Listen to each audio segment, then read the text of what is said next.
ये मेरी आशीष है, ये मेरी बरकत है, मेरा जीवन है। आइए परमेश्वर के वचन में चलें।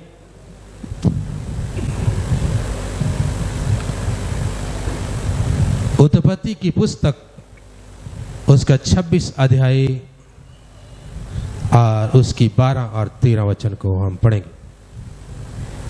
फिर इसहाक ने उस देश में जोता बोया और उसी वर्ष में 100 गुना फल पाया। हालेलुया। जोता और बोया। इसहाक ने जिस देश में वो रहता था उसने खेत में जोता और बोया और कितने गुना फल पाया? 100 गुना फल पाया। अगर उसने 1000 रुपए का बीज बोया था तो उसके बदले में उसको कितना मिला? 1,00,000 रुपया। हालेलुया। बोया कितना था? 1000 और 100 गुना हो गया उसका 1,00,000। 1,00,000 हो गया। हालेलुया। 1000 के साथ 2 जीरो और लगा दो तो क्या होगा? 1,00,000। हालेलुया।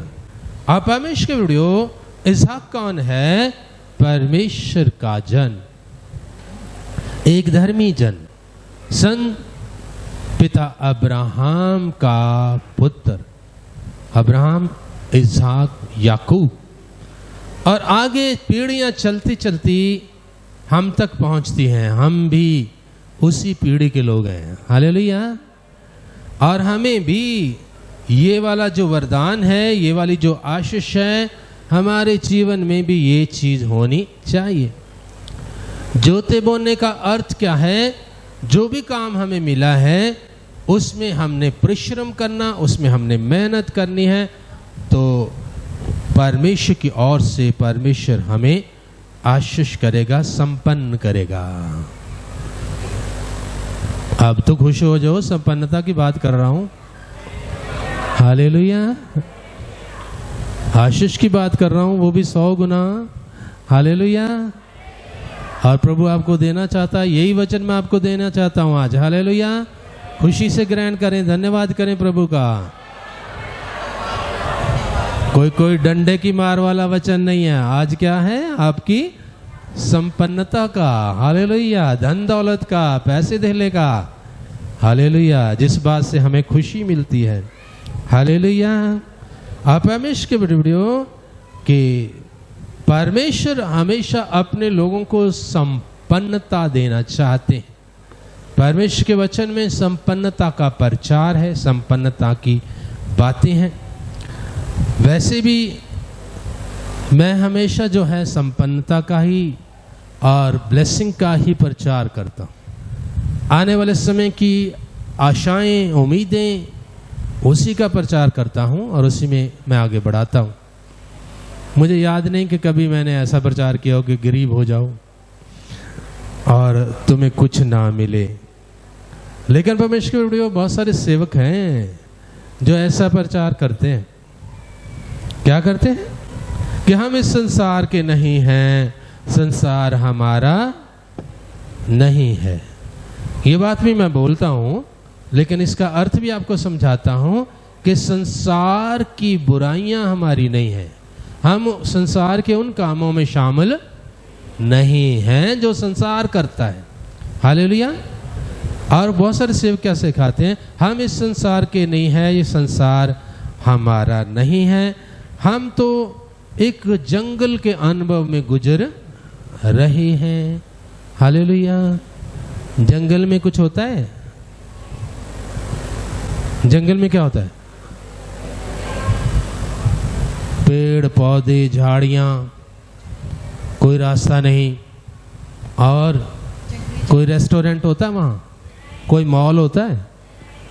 कोई बाजार? कोई पार्क? लेकिन बहुत सारे सेवक क्या सिखाएंगे? हम जंगल के अनुभव से गुजर रहे हैं और या कहेंगे हम एक मुसाफिर हैं और मुसाफिर को कम से कम चीज़ें रखनी चाहिए। अच्छी बात है, ये बात लिखी भी हुई है। हम इस वचन में लिखा हुआ है, याकूब में लिखा हुआ है कि हम तो यात्री हैं और मुसाफिर हैं। हालेलुया। और ये भी बात सही है कि हमें सामान थोड़ा ही रखना चाहिए। सफ़र में जाओ और सामान थोड़ा हो और साथ में आपके पास कार्ड भी ना हो, पैसे भी ना हो, फिर चलेगा? कार्ड तो होना चाहिए भरा, पैसे तो होने चाहिए जेब में। हालेलुया। सामान कुछ भी आप खरीद सकते हो, कुछ भी आपको चाहिए, किसी भी जगह, किसी भी स्टेशन पे, किसी भी बस स्टॉप पे, कुछ भी आपको चाहिए, आपके पास धन तो चाहिए। मुसाफिर बनो, कोई बात नहीं, सामान कम रखो, लेकिन आपकी ज़रूरतें बहुतायत से जो पूरी होने के लिए आपके पास साधन तो होने चाहिए। हालेलुया। हम लोग गए थे बाहर की करेंसी भी लेके गए और अपने कार्ड वहाँ चलते नहीं हैं, और समय के ऊपर हमें एक अकल आ गई कि हम बाहर का कार्ड भी एक बना के ले गए, नहीं तो हम एयरपोर्ट के ऊपर भूखे मर जाते, क्योंकि वहाँ नोट दे के कुछ नहीं मिलता, कार्ड देना पड़ता है। हालेलुया। कार्ड दोगे तो आपको खाना मिलेगा, नोट उठा के घूमते रहो, चाहे उन्हीं की करेंसी हो, तो वो नहीं लेते हैं। हालेलुया। अर्थात चाहे आप यात्री हो, लेकिन आपके पास परमेश्वर की ब्लेसिंग वाला थैला तो होना चाहिए ना, भरा हुआ। हालेलुया। जिससे आप समय के ऊपर कुछ भी खरीदने पाओ। परमेश्वर के वीडियो वो सेवक ये तो बताते हैं कि हम यात्री मुसाफिर हैं, लेकिन ये नहीं बताते कि बटुआ भी आपका गर्म होना चाहिए, ताकि आप अपना जीवन अच्छे से बिता सको। हालेलुया। ये आज मैं बताऊंगा आपको। हालेलुया।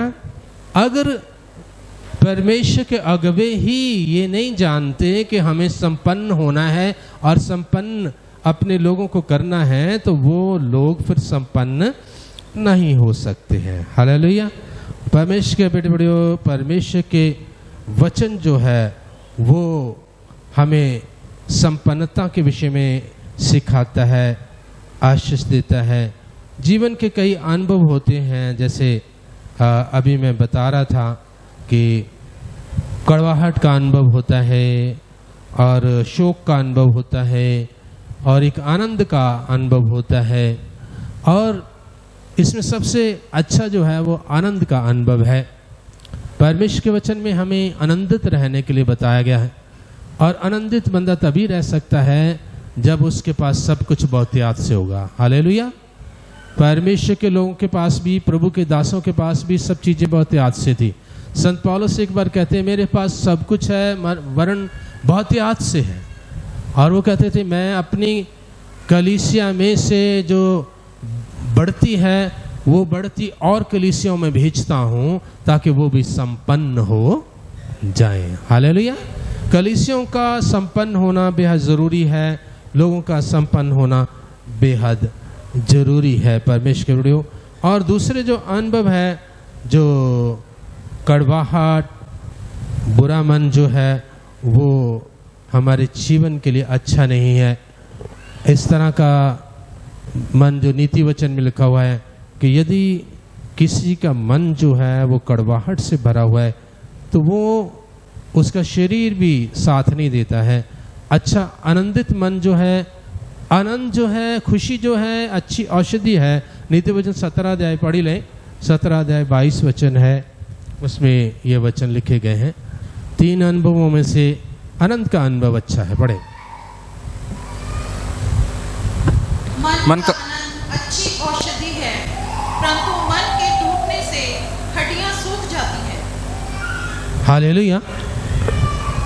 जो मन का आनंद है वो अच्छी औषधि है, लेकिन यदि जो मन टूट जाए, मन में कोई कड़वाहट आ जाए, तो हड्डियां भी सूख जाती हैं, जिस्म भी सूख जाता है, हड्डियां भी सूख जाती हैं। अर्थात वो जन जो बीमार हो सकता है, कमज़ोर हो सकता है, वो आशीष नहीं रहता, ना आत्मिक तरीके से और ना किसी और तरीके से। परमेश्वर के वीडियो जो संपन्नता है वो हमें आनंद देती है और परमेश्वर हमें आनंद देना चाहते हैं। शोक और दुख और आनंद, ये तीनों चीज़ें इंसान के जीवन का हिस्सा हैं, आती रहती है जाती रहती हैं। लेकिन जो ये दुख है, जो कड़वाहट है, इसको ज़्यादा देर आप अपने जीवन में बिल्कुल भी रहने ना दें। किसी कारण से कई बार आ जाती है, लेकिन उसको इमीडिएटली निकालने की कोशिश करें और परमेश्वर के वचन का जो सपोर्ट लें आप, और परमेश्वर की दुआ करें, परमेश्वर के निकट आएँ और अपने आप को मीठे वचनों से दोबारा से पवित्र कर लें। शोक करना, जो शोक भी बहुत बार आता है इस जगत में, जब अपने प्रिय बिछड़ जाते हैं तो शोक आता है।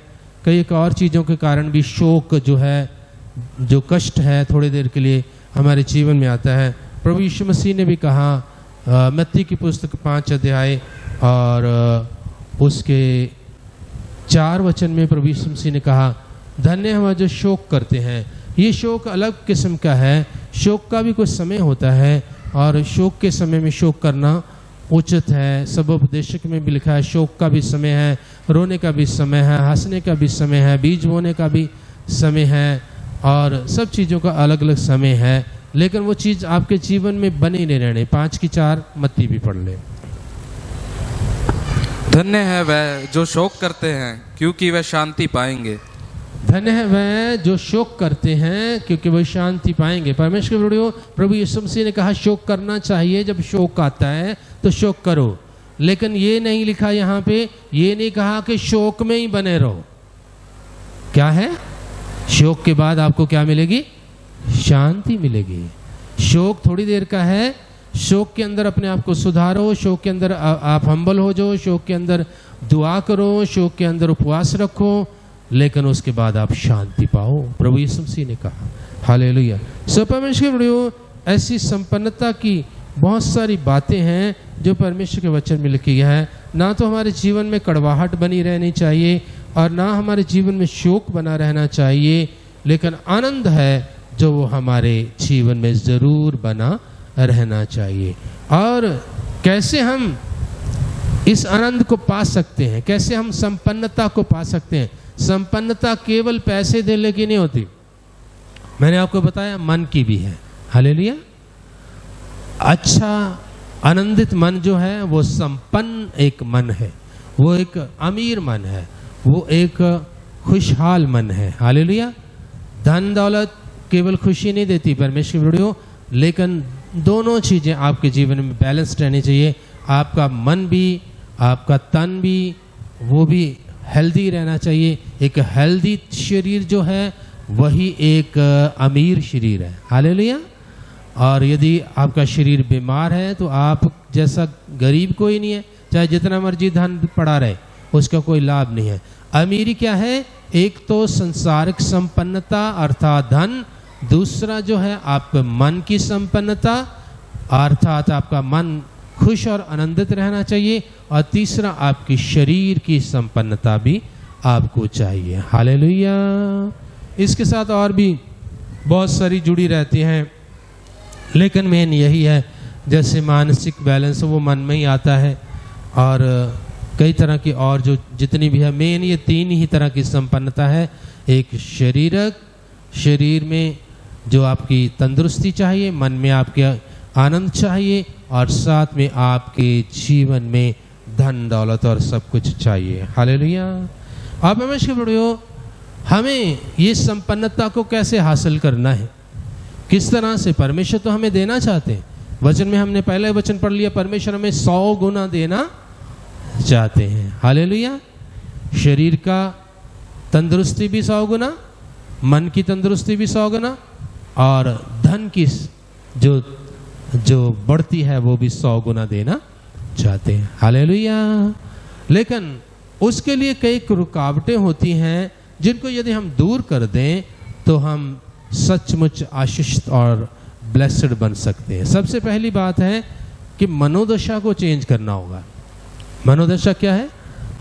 हमारे विचार। हालेलुया। हमारे मन के विचार जो हैं उनको चेंज करना होगा। मनोदशा सही करनी होगी। बहुत सारे लोगों की मनोदशा क्या होती है? गरीब मनोदशा। हालेलुया। क्या है? हमेशा क्या समझते हैं? हम गरीब हैं, हम गरीब हैं, हम गरीब हैं। फिर गरीबों जैसा व्यवहार, और वैसी ही फिर उनको आशीष भी मिलती है। परमेश्वर के वचन में लिखा है, जैसा तेरी सोच है वैसा ही तू है। जैसा तू अपने बारे में सोचता है वैसा ही तू है। हालेलुया। ये वचन नीति वचन में लिखा है, ढूंढ के लाना। हालेलुया। जैसी तेरी सोच है वैसे ही तू है। नीति वचन के किसी अध्याय में है। हालेलुया। आप परमेश्वर के प्रियो, मनोदशा, जैसे मैंने बताया था कि सेवक भी बहुत सारे ऐसे होते हैं। हम लोग शिक्षा प्राप्त करते हैं अपने माँ बाप से, अपने माहौल से या चर्च से, सेवकों से। अगर माँ बाप की मनोदशा गरीबी वाली है, वो हमेशा गरीबी गरीबी करते रहते हैं, तो बच्चों के ऊपर भी वो चीज़ें, उनके मन में भी वही चीज़ें चली जाएंगी। वो भी यही सोचेंगे, हाँ हम गरीब हैं, हम कुछ नहीं कर पाएंगे, हम आगे नहीं बढ़ पाएंगे। ठीक है, गरीबी कभी आ जाती है, लेकिन प्रभु के लोगों के साथ वो चिपकी नहीं रह सकती है। हालेलुया। गरीबी एक लानत है, वो नहीं होनी चाहिए। और बीमारी भी लानत है, और दुख सुख जो कष्ट है वो भी लानत है। ये सब चीज़ें प्रभु के लोगों से दूर हो जानी चाहिए।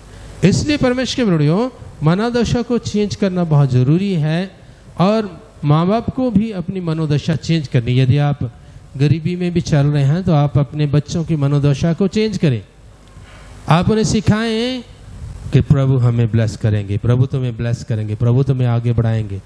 थोड़ी देर के लिए ये जो चीज़ें हैं ये सदा नहीं रहेंगी, ये हमारे जीवन से दूर हो जाएंगी। हालेलुया।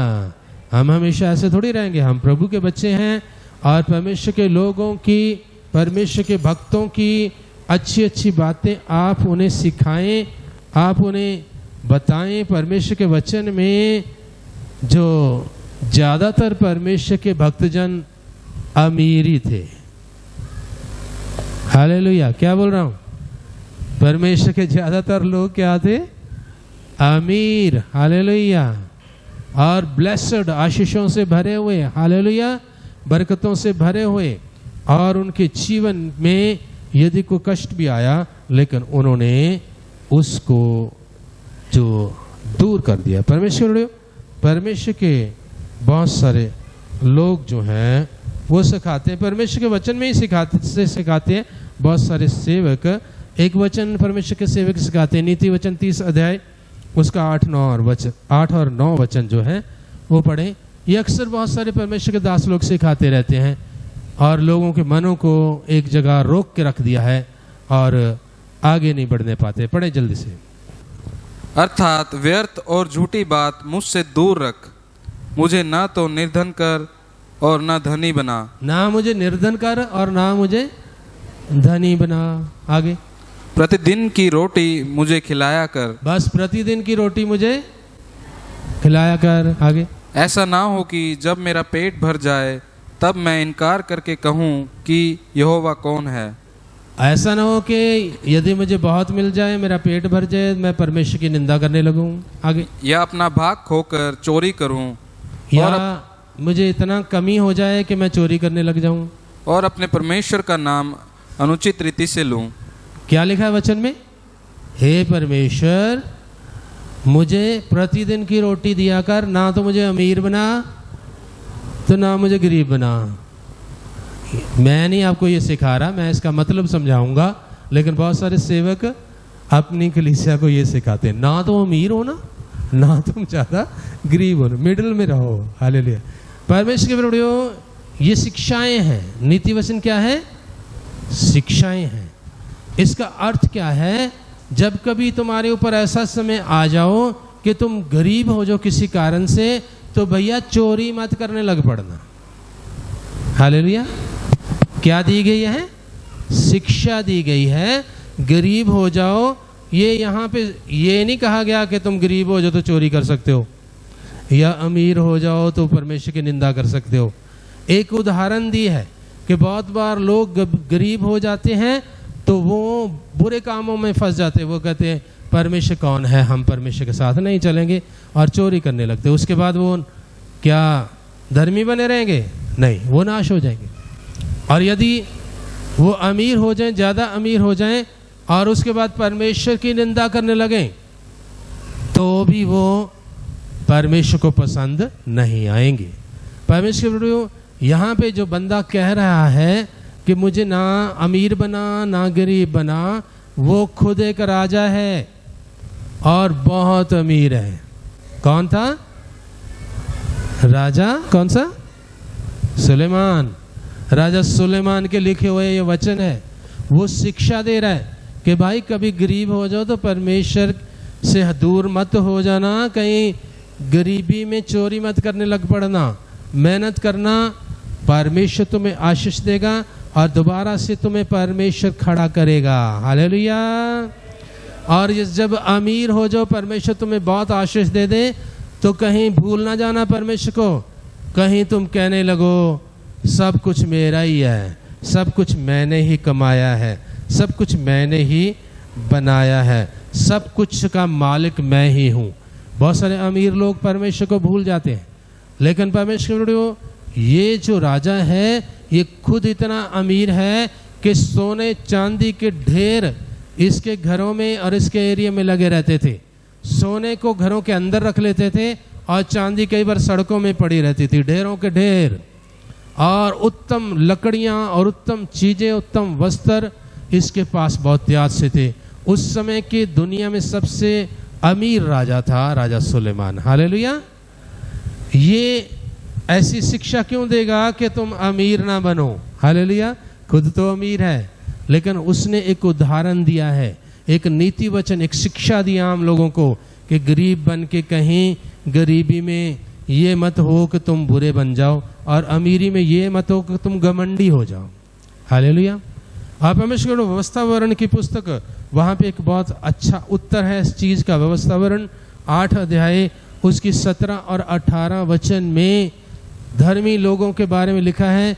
जब परमेश्वर तुम्हें आशीष देता है, जब परमेश्वर तुम्हें बढ़ाएगा, जब परमेश्वर तुम्हें बरकत देता है, तो उन आशीषों को जब तुम अपने जीवन में ग्रहण करते हो, तो एक चीज सोच लेना कि तुम अपनी शक्ति से अमीर नहीं हुए, अपनी शक्ति से ब्लेस्ड नहीं हुए। परमेश्वर ने तुम्हें ब्लेस किया है। परमेश्वर ने तुम्हें अवसर दिया कि तुम अमीर हो जाओ। परमेश्वर ने अवसर दिया कि तुम संपन्न हो जाओ। परमेश्वर ने अवसर दिया कि तुम नौकरी कर सको। परमेश्वर ने अवसर दिया कि तुम बिजनेस कर सको। तुम्हें बुद्धि दी। अगर तुम्हारी दोनों टांगे तोड़ के बिठा देता तो क्या कर लेते? हालेलुया। कुछ नहीं कर सकते थे। परमेश्वर ही है जो हमें संपन्न बनाता है। सब लोगों को ये समझना पड़े इस वचन को। व्यवस्था विवरण 8 अध्याय 17 और 18 वचन। और कहीं ऐसा ना हो कि तू सोचने लगे कि यह संपत्ति मेरे ही सामर्थ और मेरे ही भुजबल से मुझे प्राप्त हुई। क्या हुआ? कहीं ये मत सोचने लगना कि संपत्ति जो है मेरी ताकत से और मेरे भुजबल से, मेरी अक्ल से मुझे मिली है। नहीं, परंतु तू अपने परमेश्वर यहोवा को स्मरण रखना, क्योंकि तो वही क्या करना? अपने परमेश्वर यहोवा को याद करना जब संपन्न होता है तो, क्योंकि वही है जो तुझे संपत्ति प्राप्त करने की सामर्थ इसलिए देता है। वही है जो तुम्हें संपत्ति प्राप्त करने की जो समय देता है, मौका देता है, कि जो वाचा उसने तेरे पूर्वजों से शपथ खाकर बांधी थी उसको पूरा करे, जैसा आज प्रकट है। हालेलुया। और वो इसलिए परमेश्वर करता है कि तुम्हारे साथ वादे किए परमेश्वर ने संपन्नता के। परमेश्वर ने वादा किया है कि मैं तुम्हें आशीष दूंगा, तुम्हें बरकत दूंगा। प्रभु यीशु ने वादा किया, पहले मेरे राज और धर्म की खोज करो तो सारी वस्तुएं, सारी आशीषें, सारी संपन्नता तुम्हें प्राप्त हो जाएगी। आशीषें तुम्हारे पीछे पड़कर तुम्हें मिलने लगेगी। अब परमेश्वर पिता जो है हमारे कुशल से प्रसन्न होते हैं। हम जब आगे बढ़ते हैं, हम जब संपन्न होते हैं, इस बात से प्रसन्न होते हैं। इस वचन को भी पढ़ेंगे हम 35 अध्याय भजन संहिता का उसका 27 वचन, वहाँ पे लिखा हुआ है कि परमेश्वर हमारी संपन्नता से खुश हो जाते हैं, आनंदित होते हैं। वो गरीब अपने धर्मी बेटे बेटियों से नहीं, रोते धोते दुखी अपने बेटे बेटियों से नहीं, लेकिन खुशहाल और आनंदित और सब आशीषों से भरे हुए अपने बच्चों को देखकर खुश होते हैं। पढ़े वचन को। जो मेरे धर्म से प्रसन्न रहते हैं वे जय जयकार और आनंद करें और निरंतर कहते रहें, यहोवा की बढ़ाई हो। जो अपने दास के कुशल से प्रसन्न होता है। यहोवा अपने दास के कुशल से क्या होता है? प्रसन्न। कुशल क्या होता है? हमारी तंदुरुस्ती, हमारी आशीष, हमारी ब्लेसिंग, हमारी संपन्नता। हालेलुया। परमेश्वर के प्रियो, आज मैंने आपको बताया कि हमें सीखना है, अपनी मनोदशा को चेंज करना है। परमेश्वर चाहते हैं हम पर संपन्न हो जाएं। संपन्न का अर्थ क्या है? हमारे पास सारी चीजें बहुतायत से होनी चाहिए। हालेलुया। किसी भी चीज की कमी और घटी हमारे जीवन में होनी नहीं चाहिए। ना धन की, ना सेहत की कमी होनी चाहिए और ना हमारा मन अप्रसन्न होना चाहिए। तीनों चीज़ें बहुतायत से हमारे जीवन में होनी चाहिए और इसके लिए जो हमने गलत सीखा है उसको छोड़ना है। हालेलुया। गलत जो तरीके से जो परमेश्वर का वचन भी हमारे सामने आया है, जो परमेश्वर के वचन में बहुत सारे लोग सिखाते रहते हैं, ना हमें अमीर होने दे और ना हमें गरीब होने दे। परमेश्वर के वीडियो 70% मसीही लोग जो है इसी वचन में फंसे हुए हैं। हालेलुया। ना हमें अमीर बनना है, ना हमें गरीब बनना है। एक बार मैंने संपन्नता का एक वचन ऑनलाइन डाल दिया और उसमें लिखा हुआ था कि प्रभु के लोगों को संपन्नता मिलेगी और वो उनको धन मिलेगा। और एक भाई ने लिखा, पास्टर जी हमें पैसा नहीं चाहिए है। मैंने कहा, जा तुम्हें मिलेगा भी नहीं, क्योंकि तूने ना ही कर दी। हालेलुया। हम तो देना चाहते थे, परमेश्वर तो देना चाहता था, तुम्हें नहीं मिलेगी।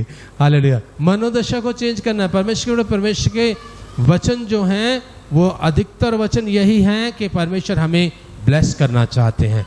हजारों वचन ऐसे हैं। एक आधा जो वचन होता है उसको कई बार परमेश्वर के दास ही गलत इंटरप्रेट कर देते हैं, सही नहीं समझा पाते। इस वचन का बड़ा दुरुपयोग किया गया है मसीह लोगों के बीच में। आज आप समझ लो, इस वचन को बोलने वाला, नीति वचन लिखने वाला जो राजा सुलेमान है, जिसने 3000 नीति वचन लिखे और उनमें से ये भी एक लिखा कि जो गरीब हो जाओ तो चोरी मत करने लग पड़ना और बहुत अमीर हो जाओ तो परमेश्वर की निंदा मत करने लग पड़ना, तब भी परमेश्वर को आप याद ही रखना। हालेलुया। ये चीज़ सिखाना चाहता है परमेश्वर के बड़ियों।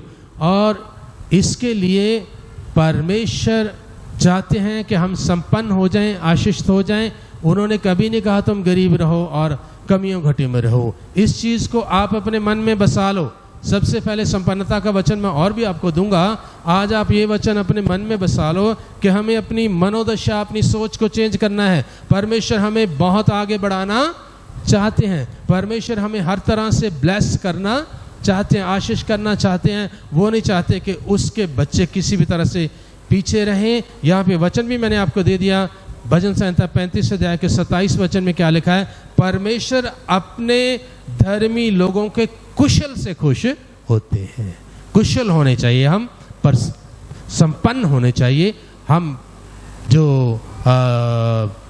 खुशहाल होने चाहिए। हमारा जीवन आशीषित होना चाहिए हर तरह से। सो प्रभु आपको बहुत आशीष और बरकत दे और मैं उम्मीद करता हूँ आप सभी अपनी मनोदशा को चेंज करेंगे। आज से सोचना शुरू करेंगे, प्रभु मेरा महान परमेश्वर है, वो चाहता कि मैं कुशल रहूं, मेरे बच्चे कुशलता को प्राप्त करें, हम संपन्न रहें। और मसीह कौम को वो आगे बढ़ाना चाहते हैं, मसीह कौम को वो संपन्न बनाना चाहते हैं। प्रभु आशीष दे।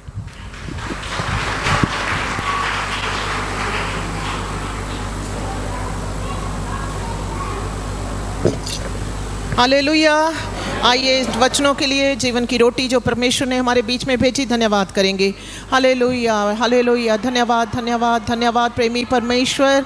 हम आपका धन्यवाद करते हैं प्रभु जी इस वचनों के लिए, पिता परमेश्वर, इस जीवन की रोटी के लिए जो आपने हमारे बीच में भेजी है। आपका धन्यवाद। Hallelujah, thank you Jesus. प्रार्थना में जाएंगे। मेहरबान पवित्र दयालु अनुग्रहकारी पिता परमेश्वर, प्रभु यीशु मसीह में आपको धन्यवाद देते हैं। वापस मानिए आज के सुंदर पवित्र दिन में पिता परमेश्वर आपने हम सबको अपनी हजूरी में जमा किया और अपनी ठहराई विधि को पूरा किया कि हर प्राणी आकर आपको अपना मुख दिखाए और आपकी महिमा करे। प्रभु जी, ये हम सब कुछ अपने आप से नहीं कर पाए पिता, आपका रहम और फजल है पिता परमेश्वर के, जिसकी तहत हम आपके सन्मुख आ जाए। और खुदावन आपने हम सबको आज आशीषित किया, हमें बरकत दी है, आपका धन्यवाद करते हैं पिता परमेश्वर। आज के सुंदर वचनों के लिए, जीवन की रोटी के लिए भी हम आपका धन्यवाद करते हैं प्रभु जी, जिसमें आप चाहते हैं कि खुदावन हम हर रीति से प्रभु जी धनाढ्य हों, हर रीति से खुदावन हम ऊंचे पे हों पिता परमेश्वर। और आपका वचन हमारे लिए पूरा हो कि तूने मुझे जान लिया, मैं तुझे ऊंचे पे रखूँगा पिता परमेश्वर। सचमुच आप अपने बच्चों को खुदावन ऊंचाइयों पे रखते हैं, उनको किसी भी तरह से नीचा नहीं होने देते प्रभु जी। उनको आत्मिक और जिस्मानी रीति से आप ऊंचे रखना चाहते हैं प्रभु जी। और पिता परमेश्वर, किसी भी भली वस्तु की घटी आप उनके जीवन में नहीं देखना चाहते पिता परमेश्वर, उनको समृद्धि देना चाहते हैं प्रभु जी। आपका धन्यवाद करते हैं प्रभु जी। जीवन और जीवन की आशीषें तो आप ही के पास हैं प्रभु जी, और जो जन आपकी शरण में आता है प्रभु जी, वो इन तमाम बरकतों का, इन आशीषों का हकदार होता है प्रभु जी। धन्यवाद करते हैं प्रभु जी आज के वचनों के लिए खुदावन, और आपके रहम और फजल के लिए जो आज आपने अधिकाई से अपनी कलीसिया में प्रभु अपनी बरकत को उंडेला है। आपका धन्यवाद करते हैं प्रभु जी। ये बरकतें आपके बच्चों के जीवन में बढ़ती चली जाएं और खुदावन 100 गुना आपके बेटे बेटियां आशीषित हों और आपकी महिमा सदा करते रहें। आपका धन्यवाद करते हैं प्रभु जी आपकी सारी आशीषों के लिए, सारी मेहरबानियों के लिए, आपके तरस के लिए, रहम के लिए आपका धन्यवाद देते हैं। सभा को आपने चलाया, शुरू से अंत तक आपकी अगुवाई हमारे मध्य रही, इसलिए आपको बड़ा दिल से धन्यवाद देते हैं प्रभु जी। प्रार्थना करते हैं उन आपके बेटे बेटियों के लिए जिन्होंने ऑनलाइन आज आपके वचनों को सुना है, वो भी अधिकाई से इन वचनों के द्वारा आशीषित हों और बरकत पाएं।